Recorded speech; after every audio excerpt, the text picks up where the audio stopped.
జాను లక్ష్మీ శ్రీనివాసుల మధ్యలో కూర్చొని శ్రీనివాస్ ఒళ్ళో తల పెట్టుకొని ఏడుస్తూ ఉండగా లక్ష్మీ శ్రీనివాసులు ఓదారుస్తూ ఉంటారు. అప్పుడే డాక్టర్ వచ్చి మేము మా ప్రయత్నం చేశాం, కానీ ఆయన్ని బ్రతికించలేకపోయాం అని జై చనిపోయాడని చెప్పగానే ఒక్కసారిగా జాను షాక్ అవుతుంది. లేచి కూర్చుంటుంది.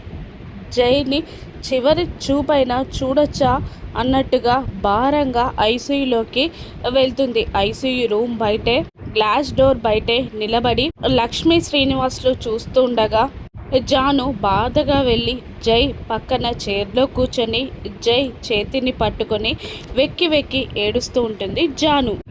జాను మాటలు, జాను స్పర్శ తగలగానే జైలో కదలిక మొదలవుతుంది. మెల్లిగా చేతిని కదిలిస్తాడు. ఒక్కసారిగా స్పృహలోకి వస్తూ ఉంటాడు జై. దాంతో హడావుడిగా డాక్టర్ని పిలిపిస్తుంది జాను. డాక్టర్ వచ్చి చెక్ చేసి ఇలా అంటూ ఉంటాడు జానుతో, ఇది మెడికల్ మెరాకిల్. మా వైద్య శాస్త్రం వల్ల కానిది మీ ప్రేమ వల్ల అయింది. మీ ప్రేమతో ఆయన బ్రతికారు, మీరు బ్రతికించుకున్నారు అని అంటూ ఉండగా జాను షాక్ అవుతుంది.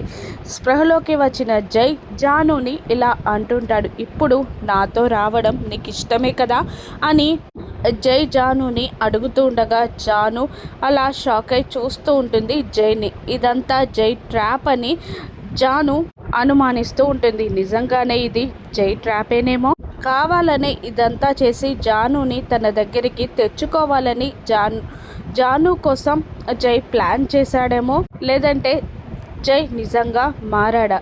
జాను జైతో వెళ్ళడానికి ఒప్పుకుంటుందా?